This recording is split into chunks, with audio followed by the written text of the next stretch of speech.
Hi guys, and welcome back to another DrAce video, and today we're going to be playing MotoGP 22, and it's now time for round 5 of our MotoE career mode. It's time for Mugello.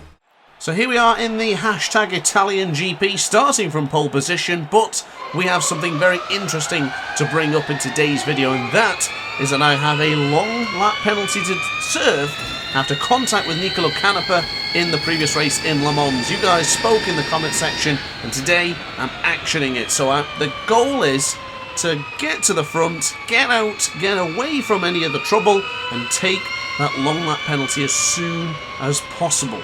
Now, in the practice, I was pretty decent. I had to push quite hard to get pole position, but ultimately I think I found a good feeling with the medium front and the hard rear. So I do think this could be a very enticing race. So guys, I do hope you will stick around and hope to consider you subscribing as well. If you do enjoy the content, then it's a great way to do so and a great way to keep up with this career mode and the rest that I'm running at the same time. So now into the first time, we go into Casanova and now to the left hand side for Savelli. I'm going to try and bring on the power here and hopefully don't touch the apex here on the right hander. I've been doing that a lot in the practice and it's pretty much crashed instantly. And there you go, Jordi Torres and Mattia Casanova, the teammates, crashing out into Arrabbiata 1. Now the long lap penalty is in Corantaio, which is a couple more corners away from us here. So Scarpri is into 10, Pelagio for the left hand side for 11, and then we'll bring on the power right up to Corantaio is where we need to take it. And I haven't taken it yet, so this is going to be an interesting one. Early on the brakes, relatively tight. Looks like we've done it well. Not as clean as the Superbike 22 one we did a couple of days ago, but we only lost a couple of positions. Down to 6th spot, still trailing in behind Bradley Smith and Mikel Pons. Don't really want to abuse the track limits immediately after going off the circuit there, but trying to squeeze through on one of our two teammates. This time it's through on Mikel Pons. Other teammates leading the way within the form of Eric Granado. So now charging out of the final corner from Bacchini and now to the long Mugello straight to San Donato. I think I've done what I needed to do. Get through the long lap penalty unscathed and then hopefully start getting those positions back. And it looks like we're doing it right on cue here as we go to San Donato for the second time of asking. Oh, Bradley Smith, the compatriot, through pretty aggressively there into the first corner. So now with a change of direction into the right hand side for Poggio Secco, I'm going to try and line Smith up for Materassi, but unfortunately I don't think I'm close enough to him. No, definitely not. We can try and close in, but I don't think we're going to be close enough. Now we do have the championship lead and we do need to think smart here. Don't need to be rushing and trying to do anything particularly audacious when the championship is still in our hands, but also at the same time still very much open for grabs. So it's important to claim as many points as possible. So with Akubi behind us, I do believe he is the runner-up in the championship as it stands. As MotoE this year has got the World Championship status, but for this game and for what it was at this year, it's still classed as the World Cup. But through on Bradley Smith into Scarperia. Good job so far. From 1st to 6th and now from 6th to 4th. Not looking too bad as the Energica Ego Corsa machine screams as we touch the rumble strip for Pelagio. Eric Granado's trying to go 1 for 3 here. I think he's pulled it off. 3 for 1 should I say. 3rd to 1st in one corner for Corantaio. Beautifully done from our Brazilian teammate. Kevin Zannoni's getting in there as well, and Hector Gartho trying to get through at the same time. Bit of a scuffle developing here. So now into the left hand side for Bacchini. Going to bring it in nice and tight, and I tell you what, we're going to get a 3-bike slipstream if we line this up correctly. Maybe not got the speed to get past all 3, but when they pop out of the slipstream in a moment, we'll have an opportunity. It's almost a 155 flat for us. It's 155.068 as we go hard on the brakes. Zannoni to the right hand side, Hector Gartho a little bit further in, and Eric Granado is the big loser there. He dropped from 1st to 4th in a matter of one corner. Oh, Eric's coming through though. It's a corner I'd get very nervous on. Luco is a difficult corner. You touch the apex on the left hand side there and you can go down extremely quickly, so just be very careful if you're trying to replicate my performance here today. So now back over to the right hand side. It's Borgo San Lorenzo for turn 5, and now the fantastic Casanova and Savelli One of the best combinations of corners to ever exist in a Grand Prix circuit. A little bit of it. Oh, Zanone's down. What a mistake from the Italian. Didn't see that coming. What did he touch? I seen a small, like, poof of smoke there, but I didn't see exactly what caused him to go down. But unfortunately for him, his Grand Prix is over, and I think he took out one of the riders behind. But for the life of me, I cannot figure out who it was. So unfortunately for Zanone, he's gone backwards in a rather dramatic fashion. And now it's down to us three to do battle for the victory here in Mugello. Bear in mind, we are still chasing our elusive first victory. And I'm hoping we're not too far away. I do feel rather strong here, and the hard option rear is working a treat.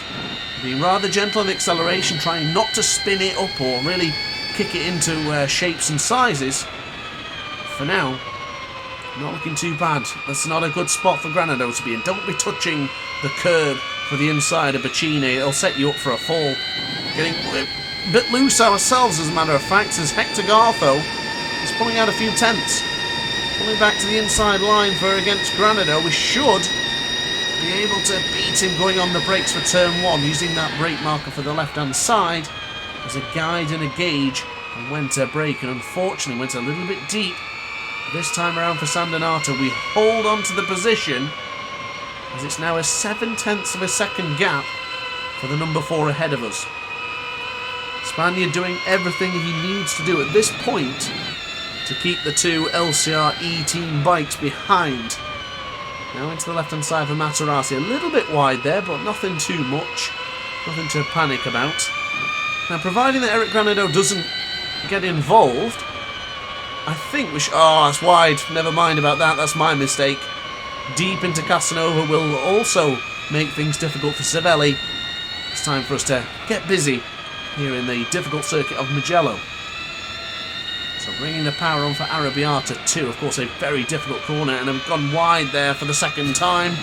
Arrabbiata 2 not working out well for the man who's leading the championship, as at this stage of the championship itself. So it's a rather interesting story, this one developing, isn't it? Gartho's leading the way, and then he's got the count them three LCR-E team bikes coming towards him. Of course, all on the same manufacturer, all the same machinery in the forms of the Energica Ego Corsa electric bikes. But look at that change of direction. Oh, that's a stunning move. Straight up on the inside, the change of direction. Unfortunately, we didn't keep the position, but I tell you what, that was a nice move. Ooh, smaller bit of contact there. Mikel Pons, oh, he's lifted it. Oh, goodness me. I really tried to lift it up out of the way there, but unfortunately, Pons was just a bit too eager. I won't be claiming that one. I'm not taking along that penalty for that. That's blatantly his fault. He made a small amount of contact with Granado, but unfortunately, Pons, he just wanted a bit too much. That's the problem with AI when they're on rails. They do not anticipate other riders ahead of them. And in this case, Mikel Pons didn't. And I've got to say, the win that I had in my mind to start this video is slipping away. I think Granado, Pons, myself are letting the egos get the best of us. If we just worked together, we'd chase down Hector Gartho in a couple of laps, but unfortunately, I think we're really messing each other up. I'm going to go through, and hopefully, Eric Granado will get the message. Where is the button to tap the rear seat unit to tell him to stay behind? We need to get that in for Moto 3, don't we? Put that on the wish list. Oh, Cardalus has gone down. He's met his demise into the fantastic Savelli corner. As it's now Forez behind us with Akubu in 5th. Always manages to stay out of trouble, does Akubu. And there he is in 5th place. Got Finelli in 6th spot as well. Good job for him. With Mark Alcoba, he's slowly moving up to the top, as well as Matteo Ferrari, the inaugural World Cup winner in MotoE. So now on to the brakes we'll go for the right-hand side for Corintaio. Still winding the power on gently to try and get through on Granado, and there it is. Tap the seat unit, ladies and gentlemen. I need him to work with us this time. Beautiful entry into both Biondetti 1 and 2. It's very easy to get that wrong. In fact, it's one of the most difficult combination of corners you're going to do here in Mugello. We've gone deep for Bacchini. That's going to cost us. We're going to give it everything power-wise Just clipping the curb there, but across the line we'll go in a moment. Oh, Eric Granado. Yeah, I lost about 1/10 of a second after that mistake. Losing 1/1000th of a second compared to the previous lap time. Very fast lap times coming in from us, though. A deviation of just 2/10. Yeah, in fact, it's pretty close. No, in fact, I'm completely wrong. That's a whole second we lost in that previous lap, didn't it? Yeah, because of the error that I had with the other riders. My apologies. A little bit off there. A 55 and a 56 doesn't look too different when you're looking this far away. But now onto the brakes up with the inside of Granado. E-Gry and M-Gra giving it everything in this one. And he's still not yielding the position. Maybe Eric Granado will be tapping the rear tail seat unit. Someone's going to be. But I think that's it for the victory. Unless something absolutely incredible works out for us, I don't think we can do it. I really feel I've got the pace, so I will swear that I feel I can get past Granado and also catch up to Hector Gartho. Without the contact, without the faffing around, there's no reason we can't get into the 154s. It's doable. I've got to go through on Granado. I've got to make this move quick. I know I can do it. I just need Granado to move. The Brazilian is just really holding us both up. If he just stays behind me, I know he's quicker in like the first sector, but then the final part is where I'm really strong. So into Biondetti 1 here, and then to the right for Biondetti 2, we are really rocketing. Look how much time we saved there. Look, a small amount of contact with the teammate. I'm going to have to go through. Excuse me, but I need to make it through. And I've again made that small mistake. I can't afford to keep making that mistake into the final corner, because as my good friend Thomas says, the most important corner in a circuit is the one that leads you onto the fastest part. So for example, leads you onto the big straight, you've got to make sure you have the maximum amount of speed to charge down there and brake firm for the first corner. And that's pretty much what we're doing right now, but it could have been better if we hadn't made that mistake. But now it's time for the penultimate lap. The lap times are improving again, back into the low 155s. We have an opportunity to chase down Hector Gartho. That gap has come down to 7/10. Steady. I'm getting a bit too eager up on the acceleration. It's easy to do, but I love following the rides ahead of us and getting to that rhythm, and I can start churning out the lap times. Keep it in nice and tight here for Matarasi. And I tell you what, I think I'm showing what I've just preached a moment ago. I think I can chase down Hector Gartho. Given the right opportunity, given Eric Granado not bothering us, I think I can chase down the number 4. Think how strong we are going into Biondetti 1 and 2. We can take a big chunk away from him. Granado's just got to stay behind. There's more yellow flags out behind us. A bit tight to the apex of Arabiata 2. We're going sideways! Oh! Goodness me! Eric Granado, you've got to move. You're really hindering my progress here as we now go to left. A cheeky move! Oh! That was aggressive. Angry racing. Oh! Absolutely punted Granado out wide there. This is it. I'm sorry, but I will not have him messing this up for us. I can win this. I swear to you. If I don't win this, I'll take a long lap penalty for punting Eric Granado to the scenery. But I don't think our teammate is going to be... I don't think he'll be with the officials to get me to get a penalty, or at least the team won't, as we are winning the championship. But strong into Bacchini then this time. Fast-paced lap here coming in. Is this going to be the first 154 of the weekend across the line? Not quite. It's a 55.068, but 0.6 of a second separates us and Hector Gartho. Ladies and gentlemen, this is going to be a wild last lap if we get this right. We're on it now, though. We've got the slipstream. We've got to stay firm, though, and stay calm. That heart rate's probably going to increase sooner or later, but we've just got to stay within ourselves.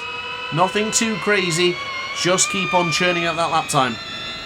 3 very fast lap times came in quick succession there. It's an opportunity for us that we cannot afford to give away.